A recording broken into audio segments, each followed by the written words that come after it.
Bom dia, boa tarde, boa noite. Sejam muito bem-vindos a mais uma edição do Nosso Futuro em Comum, um podcast que olha para as notícias ambientais ao redor da Terra para nos ajudar a refletir sobre a pauta mais importante do nosso tempo. Na última quinzena, o Brasil continuou seco e tudo indica que o país está experimentando a maior seca da sua história, que deve durar até meados de novembro, pelo menos. Além disso, tivemos as decepções da chamada Política Nacional de Transição Energética do governo federal e do Pacto pela Transformação Ecológica firmado pelos três poderes da República. Ao redor do mundo, destaque também para uma das supervilãs do nosso mundo de super-heróis e heroínas, a mineração, que pode estar afundando o salar do Atacama, no Chile, talvez lembrando o que ocorreu em Maceió.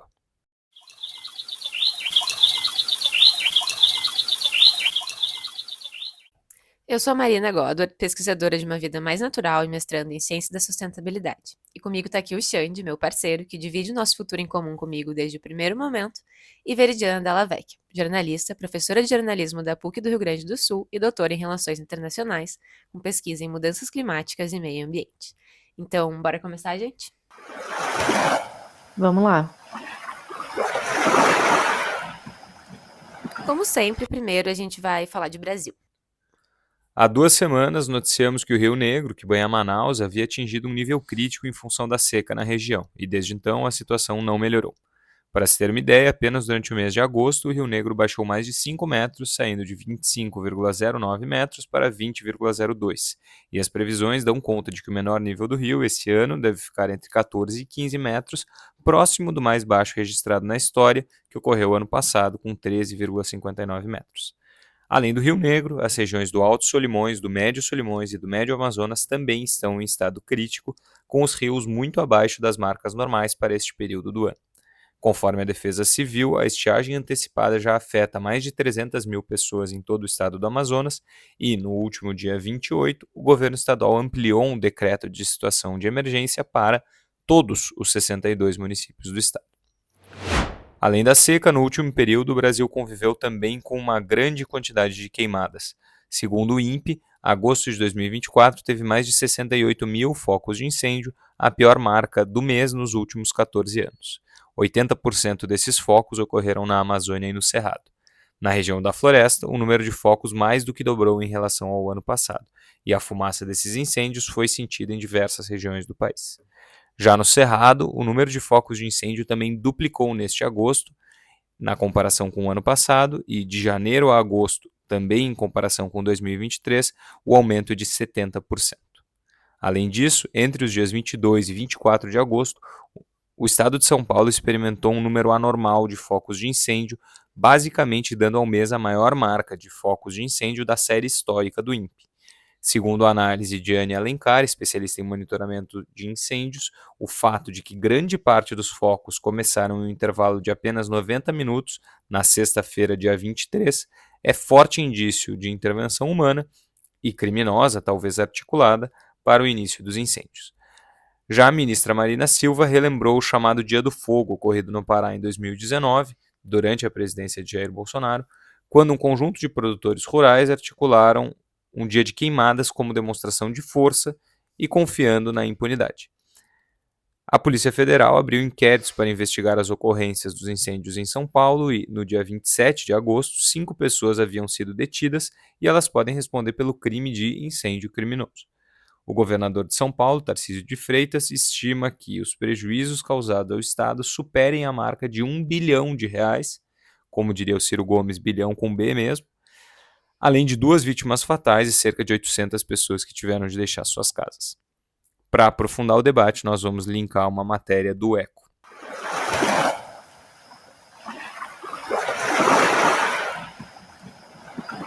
Brasil pode estar enfrentando a maior seca da história esse ano. Bom, gente, então dando continuidade no assunto que o Xande já começou, segundo uma matéria do G1 que obteve dados, abre aspas, inéditos, fecha aspas, do CEMADEM, a estiagem, que costuma ser mais severa na região norte e central nessa época do ano, agora afeta o país todo de forma generalizada pela primeira vez e deve continuar assim até novembro. A única exceção, óbvio, é o Rio Grande do Sul. Segundo esses dados do CEMADEM, essa é a maior seca da série histórica, que começa lá em 1950. E a última super seca no Brasil tinha sido em 2015, mas nessa época a seca atingiu só uma parte das regiões brasileiras e não o país todo de forma generalizada. Nesse ano, como eu falei, a seca está espalhada pelo país e os impactos dela já afetam uma área muito maior que a de 2015. Em 2015, foram 2,5 milhões de quilômetros quadrados do país, enfrentando uma estiagem na sua pior versão, e nesse ano já são 3 milhões de quilômetros quadrados, o que é mais de um terço do território nacional. E essa estiagem na pior versão significa, como a gente já sabe, mas sempre vale lembrar, primeiro, cidades isoladas no norte do país, por causa da navegação que fica impossibilitada com a seca dos rios. Segundo, fogo espalhado por toda a região, causando problemas respiratórios na população e colocando em risco a vida silvestre. E por último, mas não menos importante, rios em níveis tão baixos que o país anunciou a ativação de termoelétricas para suprir a demanda energética. E o que é incrível, pelo menos para mim, é que, segundo a matéria, os dados do CEMADEM mostram que as secas começaram a ficar mais severas e frequentes depois dos anos 80. Mas, de novo, mesmo com todos os dados possíveis, ainda vai ter gente negando que isso seja efeito das mudanças climáticas. E, gente, só para fazer um comentário relacionando com a questão do fogo, né? O fogo tá pegando fogo na Amazônia, tá pegando fogo no Pantanal, tá pegando fogo no interior de São Paulo, e muito desse fogo é fogo criminoso, mas muito desse fogo também é um fogo de pessoas que tinham o costume ou de tocar fogo em lixo e que se espalha justamente por causa da seca e do vento, porque o vento é outra coisa que tem se intensificado e o fogo se espalha. Claro que, vou falando disso do fogo também, né? Tem rolado muita explicação fácil, né, do porquê que está acontecendo isso, ou fake news de um lado, fake news de outro lado, né? Ou tão, o fogo criminoso, sim, no caso de São Paulo, tudo indica que seja fogo criminoso, mas em muitos casos não é fogo criminoso e é falta de cuidado também no manejo do fogo, que às vezes é um manejo tradicional, e que o fogo acaba se espalhando mesmo por essas condições climáticas diferentes que a gente está vivendo, mais severas, mais seco, o clima muito mais seco, enfim, tá tudo interligado, né? E o que eu acho importante disso que tu tá comentando também é que, assim como às vezes a gente, né, assim, pensa no agronegócio como um grande vilão, e aí, pra quem não tá acostumado, né, quem é da cidade, assim, acha que é tudo igual, e aí vê, tipo, pequenos agricultores familiares e vilaniza essas pessoas, também tem que cuidar com não vilanizar pessoas que, bem como tu falou, estão acostumadas a, enfim, queimar uma pequena quantidade de lixo. Não que isso seja o ideal ou que seja super correto, mas são situações muito diferentes, né? É uma pessoa que está acostumada a fazer isso e agora, porque a gente está vivendo esse período mais delicado, esse fogo acaba se espalhando, e pessoas que de fato promovem grandes queimadas, que são essas queimadas criminosas, pessoas que estão sendo investigadas, né? Então também é sempre importante ter esse cuidado para não sair vilanizando essas pessoas ou julgando essas pessoas, e são Exato. situações bem diferentes. É. Inclusive práticas tradicionais já centenárias de limpar o Uhum, roçado com o fogo, enfim, era um manejo controlado do fogo, que existe há séculos, quem sabe milênios. uhum. Mas e que agora, por conta das mudanças, realmente, às vezes escapa, e com a floresta mais seca, com a vegetação mais seca, isso então tem que se pensar também em novas práticas educacionais para algumas populações, né? Para se adaptar a esses novos tempos mesmo.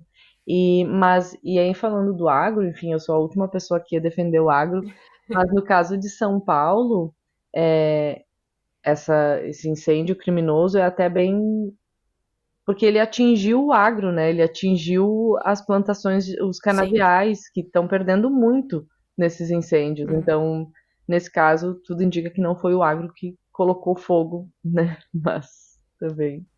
É. Então é isso, né? Atenção ao preço do biocombustível. É.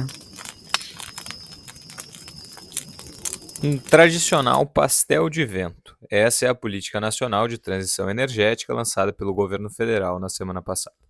No início da semana passada, o governo federal lançou a Política Nacional de Transição Energética, que apesar do nome bonito, acabou sendo chamada de, abre aspas, pastel de vento, fecha aspas, pelos especialistas, segundo uma matéria do Reset News. Ou seja, a política não tem nada demais dentro. Isso porque ela não traz prazos para o desenvolvimento de um plano nacional, não traz orientações concretas para a descarbonização do setor energético e, quando fala de transição energética, não faz menção ao estímulo de fontes renováveis.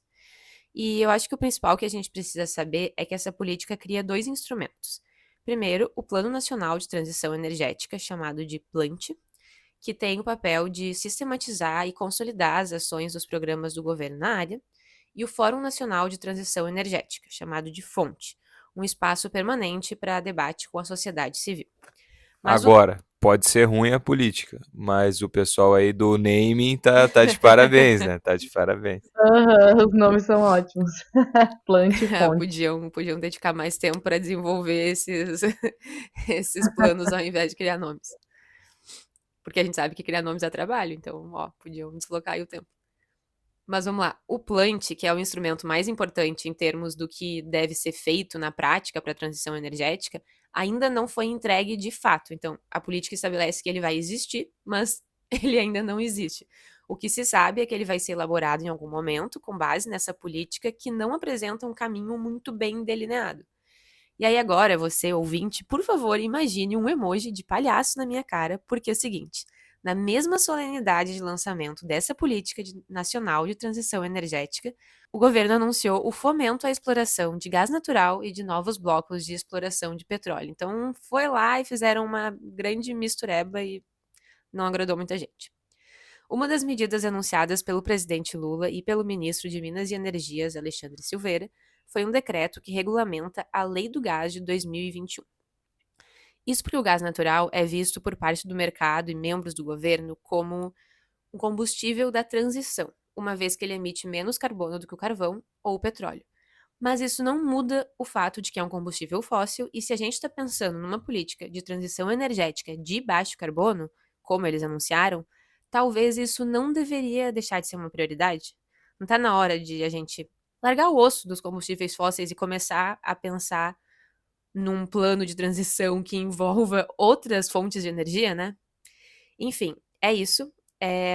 Como eu falei ali no começo, a gente escreveu isso aqui baseado numa matéria do Reset News, que eu vou pedir pro Xande deixar linkado aqui no episódio, para quem quiser entender um pouquinho melhor sobre essa política, né? E agora nos cabe aguardar as cenas dos próximos capítulos e ver como isso vai se desenrolar e se vai desenrolar em alguma coisa, né? Lamentável. E segue aquela linha do que a gente vem falando há vários episódios já, que é impressionante como o combustível fóssil tá voltando, né? Parece que passou o boom e agora é só ladeira abaixo. E como o governo brasileiro também não faz nada. Tipo assim, no caso faz várias coisas, mas né, não tem esta agenda aqui que nos toca como uma prioridade, né? Isso fica muito claro. A matéria da Reset até fala, assim, que essa política está sendo desenvolvida ao mesmo tempo que o Plano Clima e ao mesmo tempo que a revisão das metas da NDC brasileira, né, que eles querem chegar de novo em mais uma COP com uma postura mais arrojada, mas assim, não adianta se forem só planos vazios, né? Se for só plante, fonte, né? Só nomes bonitos sem... Parece que literalmente é só apagar incêndio.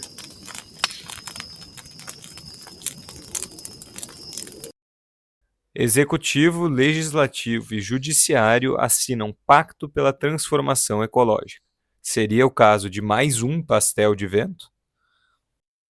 Pois então, os presidentes Lula, né, o presidente do Senado, Rodrigo Pacheco, da Câmara, Arthur Lira, e do Supremo Tribunal Federal, Luiz Roberto Barroso, assinaram no dia 21 o Pacto pela Transformação Ecológica. Esse acordo foi apresentado como uma união entre os três poderes, abre aspas, em torno da agenda ambiental e climática para definir um novo rumo de desenvolvimento para o país, além de demonstrar o reconhecimento da necessidade de uma ação coordenada entre os três poderes para enfrentar os desafios climáticos. Bom, os compromissos assumidos por parte do Executivo, para falar o que cada um deles resumidamente se colocou como um compromisso, são, por parte do Executivo, ampliar o financiamento e reduzir os custos do crédito para setores, projetos e práticas sustentáveis. Da parte do Legislativo, priorizar projetos relacionados aos temas do Pacto, como a aprovação do marco legal do mercado de carbono, da produção de energia eólica no mar e dos biocombustíveis. Por parte do Judiciário, adotar medidas para agilizar demandas judiciais que envolvam a temática ambiental, fundiária e climática, inclusive com a definição de metas e protocolos do Conselho Nacional de Justiça. Muito importante essa união, esse compromisso, a gente entende, mas a gente tem que lembrar aqui, muito dentro do que a gente já tem falado e que a gente acabou de falar agora, né, que o governo vem dando sinais contrários, né, e às vezes disfarçadamente, às vezes não tanto, como os casos da exploração de petróleo e carvão, enfim, existe uma disputa dentro do governo em relação a isso. Então, se existe uma disputa dentro do executivo, imagina quando a gente pensa no Congresso, o que sobra? O Arthur Lira, presidente da Câmara, citou como um exemplo da prioridade que a casa vem dando para a transição energética e a defesa do meio ambiente a apreciação de projetos como o Programa Nacional de Bioquerosene, o Marco Legal da Microgeração e Mineração Distribuída, a Emenda Constitucional sobre o Aumento da Competitividade dos Biocombustíveis e o recente Programa de Mobilidade Verde e Inovação do Programa Mover. O Rodrigo Pacheco, que é o presidente do Senado, ressaltou que o pacto fortalece a posição do Brasil como líder na segurança ambiental, climática e alimentar e falou sobre o desenvolvimento sustentável para garantir a prosperidade e o bem-estar das gerações presentes e futuras. Só que os dois não deram nenhuma palavra sobre como vão se posicionar em relação a um conjunto de projetos que é apelidado por organizações da sociedade civil como o pacote da destruição. Projetos de lei esses que fragilizam legislações ambientais como o Código Florestal e outras normas de proteção de vegetação que a gente já vem falando aqui, agrotóxicos, enfim. São mudanças essas que, se implementadas, podem levar a mais desmatamento, que é o principal vetor de gases de efeito estufa no Brasil e que provoca o aquecimento global. Então, que tipo de pacto é esse, né? Em relação ao judiciário, a gente tem todo o debate em torno do marco temporal, que já havia sido julgado pelo STF e dito como inconstitucional, só que daí o Congresso aprovou uma lei dizendo que o marco deveria ser seguido, e aí se resolveu que deveria se fazer uma conversa entre povos indígenas e o agronegócio, que tem muito mais poder, para ver como se pode se acertar em relação ao marco temporal, que era uma decisão que já havia sido dita inconstitucional. Enfim, esse pacto até onde se sustenta, não sei. Mais uma vez, a gente parece uma coisa muito de discurso, mas na prática, e se a gente for ver o que o Congresso cita como, né, como se mover em direção a um país mais sustentável, ou seja lá, são coisas bem. Crédito de carbono, gente, microgeração e mineração distribuída. Óbvio que são coisas que têm que ser reguladas, mas a gente sabe que tem problemas bem mais graves acontecendo que deveriam ser debatidos. Sim, a pauta no Brasil ambiental é meio óbvia, né? Assim, não precisa se esforçar muito. Aí eles ficam catando umas coisas Não, completamente aleatórias pra dizer que estão comprometidos. Tipo assim, isso aí é, né, isso. comparado com o todo no Brasil, isso aí não é nada. Mas, Uhum. enfim, é frustrante. E depois ali no Senado também, né? O argumento é completamente vago. Tipo, tá bom, aham, É. sim, o Brasil é líder de segurança ambiental, que quer ser, né? Líder na segurança ambiental, climática e alimentar, mas e aí, o que que vocês estão fazendo, estão aprovando, estão pensando? Enfim, realmente é complicado. Ai, gente, falando, já que a gente está falando disso, vamos lembrar que temos eleições e que vereadores e prefeitos são muito importantes nessa questão também. É, afinal de contas, é na cidade onde as coisas acontecem, né? E afetam o nosso dia a dia. Então, se. A agência pública, falando nisso, a agência pública está fazendo uma cobertura bem boa de eleições voltadas à mudança climática e é legal acompanhar lá o que eles têm feito. No site do Eco também tá saindo algumas matérias em relação às capitais, né, do Brasil, de como os candidatos se posicionam e tal. Então também é interessante para quem quiser se informar melhor, né, fazer a sua escolha. Então aí duas boas fontes. Justiça manda órgão ambiental dar licença para fazendas desmatarem 74 mil hectares dentro de estação ecológica. Então, eu juro, não é pegadinha, não é 1º de abril, nada disso. É só mais um dia nesse nosso mundo com as prioridades totalmente de cabeça para baixo mesmo, tá?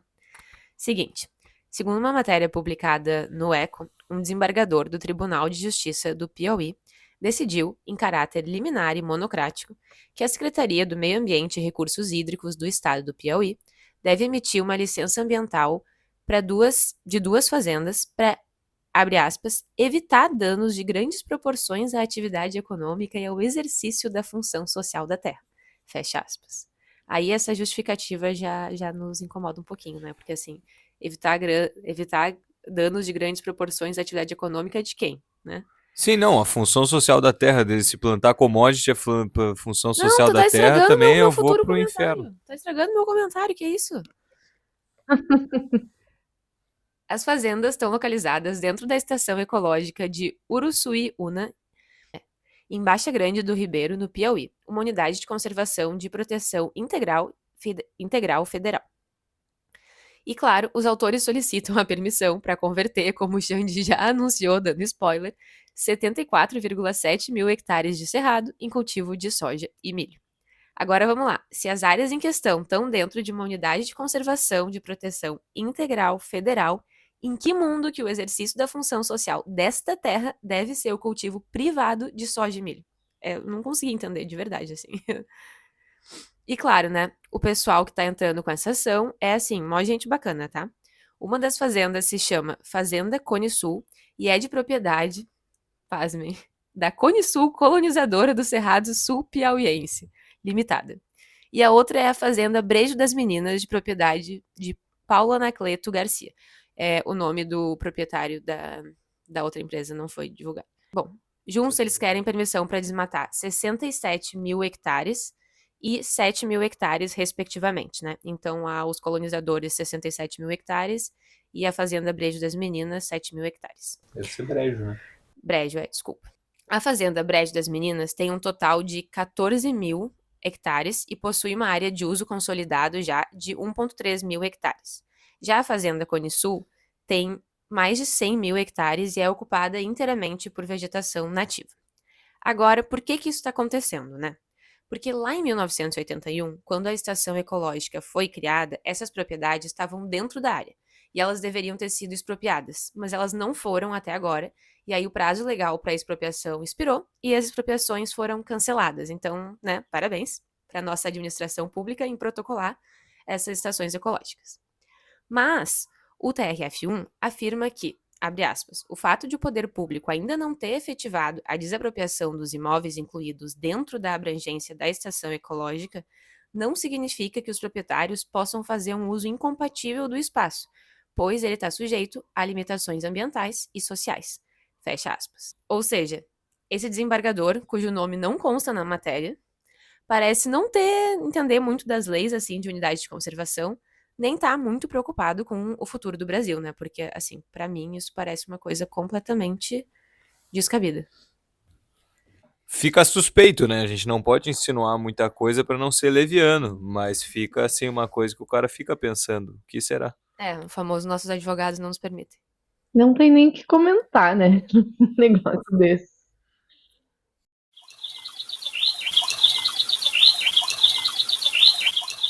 Olá, aqui é a Vivinalda e esse é mais um quadro Ecoansiolítico. Eu espero que esse quadro esteja ficando tão importante para vocês quanto está ficando importante para mim, porque diante de tantas notícias da crise climática, diante da minha própria percepção do que eu estou vivendo diante da crise climática, é muito interessante e revigorante para mim saber que não é só isso. Saber que tem diversas saídas possíveis. A gente tem muitas soluções também a serem criadas ainda, porque para um problema gigantesco como todos esses que a gente traz aqui, também existem diversas soluções. E aí, um dos problemas para lidar com a crise climática é porque existe um gargalo entre como lidar com a crise climática e, ao mesmo tempo, aumentar a atividade econômica de um país.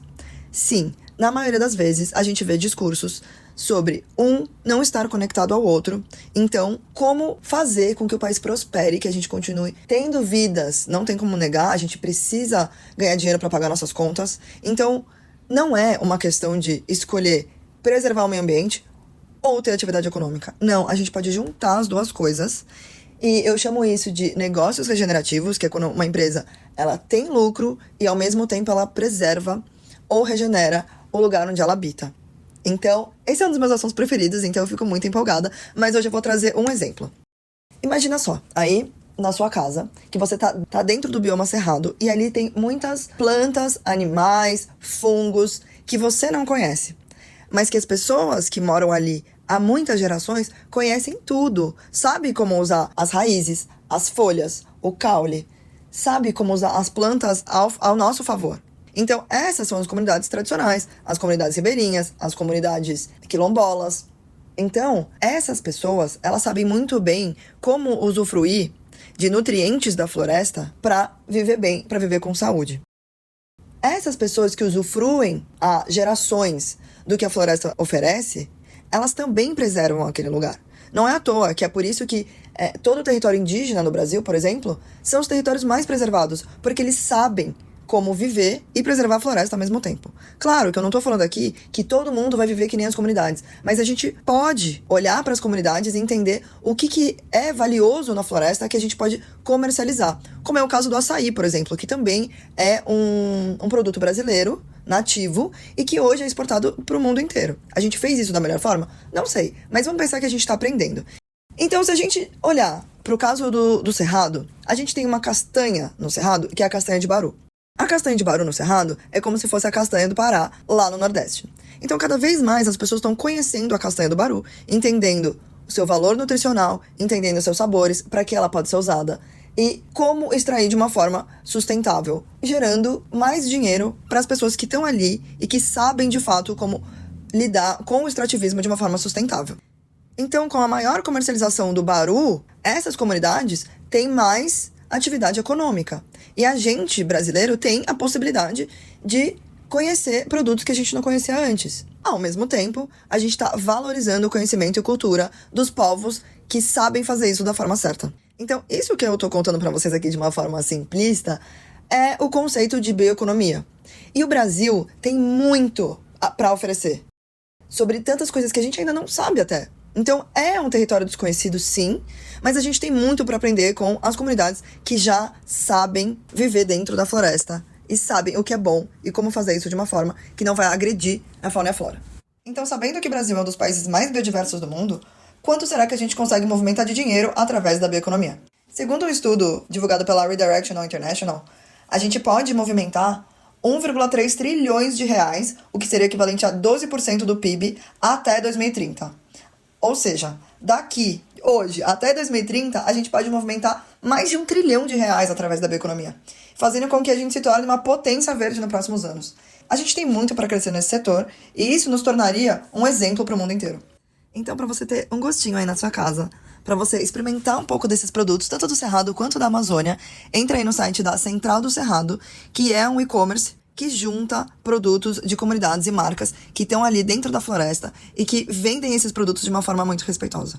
Isso aqui não é publi, viu, gente? É porque eu realmente admiro e acho que eles são um super exemplo do que fazer. Então é isso, beijinho.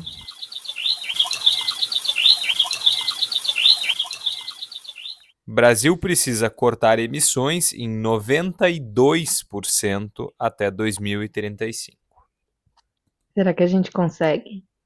Bom, o Observatório do Clima publicou no dia 26 de agosto uma nova proposta de meta climática para o país fazer sua parte para limitar o aquecimento da Terra em 1,5 graus acima do período pré-industrial, como determina o Acordo de Paris. Hoje, as metas agregadas de todos os países nos levariam ao mundo com quase 3 graus Celsius mais quente, mesmo que fossem cumpridas integralmente todas as metas. O Brasil Para atingir a meta, então, o Brasil deverá cortar suas emissões de gases de efeito estufa em pelo menos 92% até 2035, em relação ao ano base de 2005, quando o país emitiu 2,4 bilhões, tá certo? Quando o país emitiu 2,4 bilhões de toneladas de gás carbônico equivalente, isso significa limitar a emissão a 200 milhões de toneladas líquidas. É muito número, gente, é muita coisa. A gente não tem muita noção, eu acho, né? Eu não tenho, mas a gente diz que é muita coisa. O Brasil, como sexto maior emissor de gases de efeito estufa do mundo e presidente da COP30 no ano que vem, que vai acontecer em Belém, precisa entregar para a ONU até fevereiro do próximo ano um plano climático ambicioso que inspire outros países do G20 a aumentar suas metas. E além de aumentar as metas, a gente tem todos esses planos que a gente já falou aqui, né, envolvendo todo mundo, enfim. Até agora, porém, não há nenhuma indicação de que a NDC oficial do Brasil ou de outros grandes poluidores climáticos vá ser compatível com o que a atmosfera necessita para evitar os piores impactos da crise climática. E só um parêntese aqui, NDC, não sei se a gente fala aqui seguido, mas só para quem ainda não sabe, NDC são as contribuições nacionalmente determinadas que cada país fez lá no Acordo de Paris, que é um compromisso voluntário de limitar as emissões para não ultrapassar 1,5 grau de temperatura em comparação aos níveis pré-industriais. Bom, a NDC do Observatório do Clima de 2024 segue as orientações do Balanço Global do Acordo de Paris, que foi finalizado na COP28 de Dubai. Ela traz uma meta para 2035 compatível com 1,5 grau e aumenta a ambição da meta de 2030 e inicia a eliminação gradual dos combustíveis fósseis no Brasil, propondo a redução do uso deles em 42%, reduzindo 80% do carvão mineral, 38% dos derivados de petróleo e 42% do gás fóssil. O cumprimento dessa meta se apoia em 5 pilares principais, que são a redução do desmatamento a quase zero em todo o país, a recuperação do passivo do Código Florestal de 21 milhões de hectares de cobertura vegetal, o sequestro maciço de carbono no solo pela forte expansão de práticas agropecuárias de baixa emissão, a transição energética para fora dos combustíveis fósseis e a melhoria da gestão de resíduos. No setor de energia, as ações incluem uma forte expansão do transporte público, com construção de 4.000 quilômetros de vias de BRTs, a substituição total da gasolina por biocombustíveis e eletricidade em carros de passeio e a instalação de 70 gigawatts de energia eólica e 95 gigawatts de solar. No setor de resíduos, as reduções de emissão viriam da universalização do saneamento e da erradicação dos lixões, medidas já inscritas em leis no país. E o Observatório do Clima também propõe uma série de medidas de adaptação, entre elas desenvolvimento de novos cenários de avaliação de risco climático, a inclusão da análise de impacto e risco climático em todo o orçamento público e a proposta de realização em 2 anos de um grande diagnóstico sobre perdas e danos no país, algo que é crucial no momento em que recifes de coral, Pantanal e grande parte da Amazônia sofrem com uma sequência de eventos climáticos extremos. Enfim, muita coisa, mas para dizer aqui que existe um plano, existe uma sociedade civil que está organizada, que tem um plano, que tem um conjunto de cientistas envolvidos que sabem o que tem que fazer, que tem um caminho a se seguir, então a gente não está tateando no escuro sobre o que fazer em relação a isso. A questão é que existem outros interesses, né? É sempre uma disputa política nisso, e uma disputa de futuro e uma disputa de futuro próximo e futuro longínquo, né?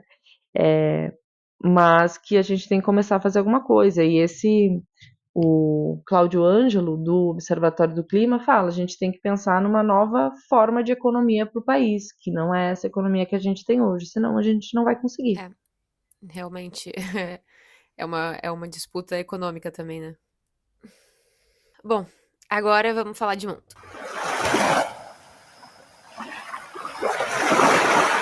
Salar do Atacama está afundando em decorrência da mineração de lítio, aponta estudo. Bom, seguindo na linha do que a gente estava falando sobre a NDC e as disputas de futuro, a gente sempre fala aqui que a gente precisa ter cuidado, muito cuidado, com uma perspectiva de sustentabilidade que acredita que basta a gente mudar todos os nossos sistemas para uma versão elétrica livre de combustíveis fósseis e pronto. Como se num passe de mágica os nossos problemas vão estar resolvidos. E por quê? Porque na prática isso não poderia estar mais longe da realidade, tá? A verdade é que se a gente quer continuar com o nosso modelo de consumo desenfreado, não tem solução, não tem bala de prata, sempre vai ter um problema porque a gente simplesmente não tem recurso suficiente para sustentar esse modelo. E no caso das alternativas elétricas, o problema é a mineração, principalmente a mineração de metais especiais, já que as maiores reservas deles estão sob, ou seja, embaixo mesmo, tá? De importantes áreas e até mesmo de reservas naturais.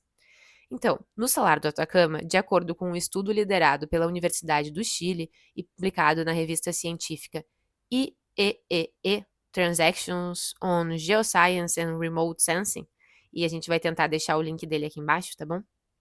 Bom, então esse estudo apontou que a região do Salar do Atacama enfrenta um fenômeno conhecido como subsidência da terra, que é um afundamento da terra devido à perda de água subterrânea. E essa perda de água subterrânea acontece quando os aquíferos se tornam compactados e perdem a permeabilidade e a porosidade e aí acabam por aprofundar a superfície. Esse fenômeno é desencadeado por atividades de mineração ou extração de água e também é observado em locais como a Cidade do México, a Califórnia, a Itália, no Irã e no Salar do Atacama, que está afundando entre 1 e 2 centímetros por ano, segundo esse estudo. E como o Xande falou no começo do episódio, realmente nos lembra muito, né, o que aconteceu em Maceió. Então, é isso, gente. Cuidado com as soluções milagrosas. Sempre parece que sempre tem uma pegadinha, né? E, bom, falando em mineração, saiu uma notícia no The Guardian sobre uma pesquisa que está sendo feita pela Universidade de Edimburgo, que está testando o uso de micro-organismos, de bactérias, para reciclar lítio, cobalto, manganês e outros minerais mais raros de equipamentos eletrônicos e baterias que foram descartadas. Eu achei isso bem legal, porque, se funcionar bem, é uma alternativa para a exploração das reservas que ficam em áreas sensíveis, né? Como a gente acabou de comentar.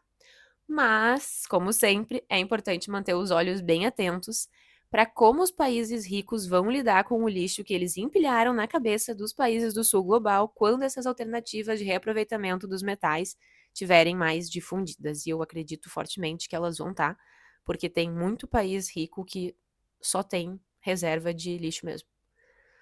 Enfim, o Xande vai deixar aqui na descrição do episódio o link dessa notícia também, para quem quiser saber mais.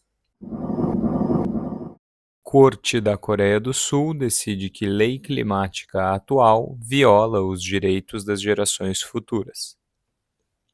Numa decisão parecida com a da Corte Federal da Alemanha em 2021, a Corte da Coreia do Sul afirmou que a ausência de metas vinculantes para a redução de emissão de gases de efeito estufa para o período de 2031 a 2049 na Lei de Clima do país viola os direitos constitucionais das gerações futuras e falha em demandar do governo o seu dever de proteger esses direitos.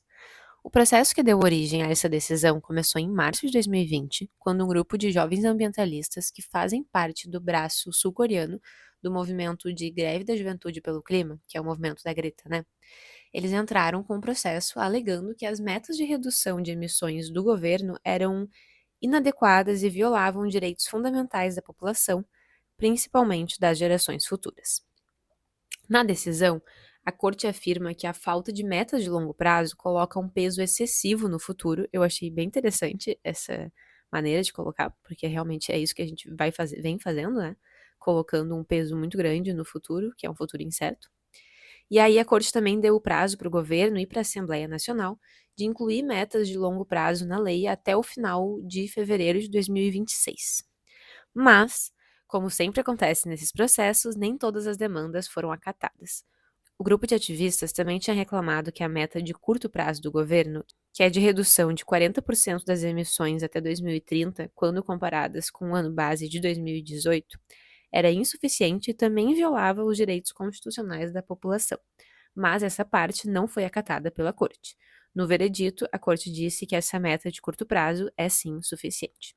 Enfim, os grupos demandantes da ação fizeram uma declaração conjunta na qual eles disseram que, abre aspas, existe um certo desapontamento com as partes do processo que não foram acatadas, mas é evidente que a decisão representa um progresso significativo em proteger os direitos de todos, além da crise climática. Fecha aspas.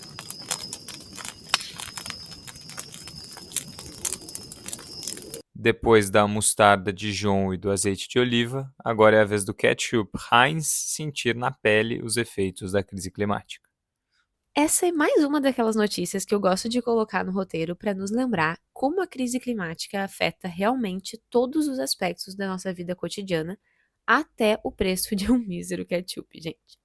Acontece que todos os tomates usados pela empresa, pela Heinz, na produção do ketchup, são produzidos na Califórnia, um estado que, assim como outros nos Estados Unidos, acabou de passar pelo seu verão mais quente da história. Segundo o vice-presidente global da Kraft Heinz para Agricultura e Sustentabilidade, é fato que as altas temperaturas tiveram um impacto significativo na produção dos tomates, só que não se sabe ainda a dimensão desse impacto. Tem gente que diz que a perda pode chegar a 20% da produção. E o que é interessante é que a marca tem um centro de pesquisa que originalmente buscava testar e selecionar sementes para um fruto mais doce, mas atualmente o foco das pesquisas mudou para encontrar sementes que sejam mais resistentes ao calor, à água e à salinização do solo. E segundo as empresas, as sementes que nos testes não tiverem aguentado as condições climáticas do verão desse ano vão ser retiradas do mercado.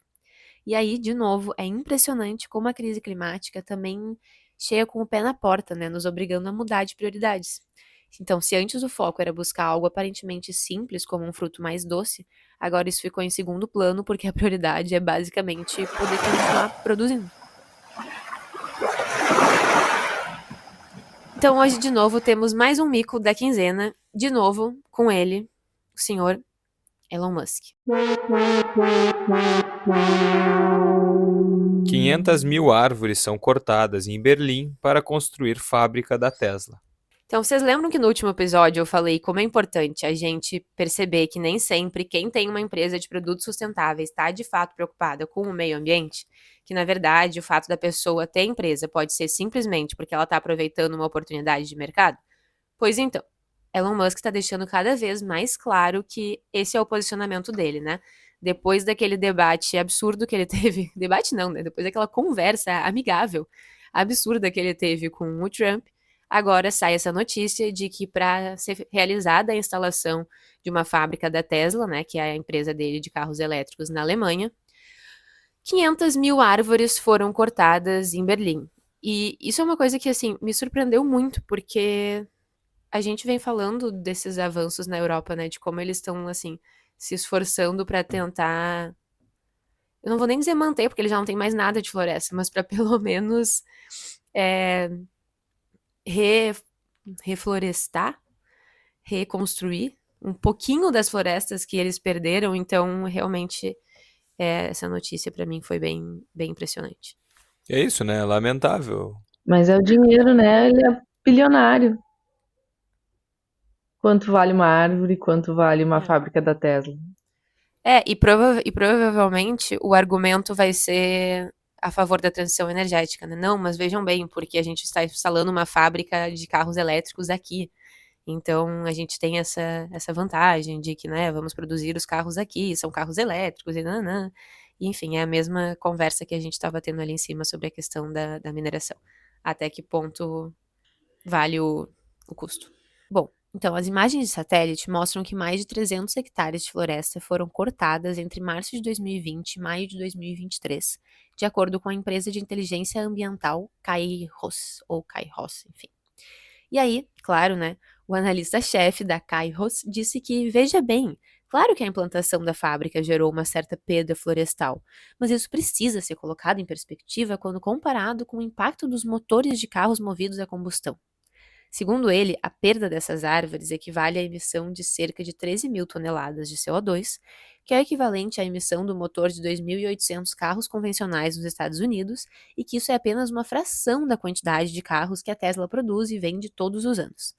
Só que aí é aquela coisa, né? Se a gente fica sempre fazendo essas contas só com base nas emissões, sem considerar outros elementos, como a importância dessas árvores para a preservação de nascentes e para a preservação da biodiversidade local, por exemplo, ou seja, se a gente continua sem considerar o que a economia ambiental chama de serviços ambientais, a conta muito provavelmente sempre vai defender escolhas ruins como o desmatamento, porque ela está simplesmente ignorando outros custos muito importantes. Agora, se a gente faz um esforço de colocar nessa conta todos esses outros custos, o custo de perda de biodiversidade, o custo de perda de espaço de lazer, o custo de uma possível perda de nascentes, enfim, todos esses outros custos, a conta não fecha, só que ninguém nunca faz essa conta. Enfim, essa coisa das contas ambientais é muito frustrante, porque os números são totalmente distorcidos, né, ao a gente não incluir esses outros custos.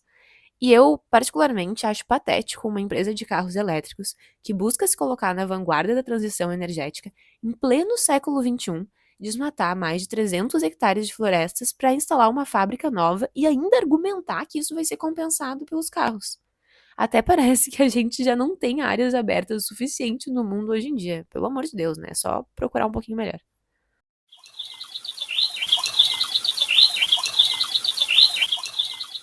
Então, fechamos? É isso. Então é isso, gente. Muito obrigada a todos que nos ouviram até aqui. Se vocês gostaram desse episódio, por favor, compartilhem ele com os amigos de vocês ou nas suas redes sociais, porque nada nos ajuda mais que o famoso boca a boca, mesmo que na versão online.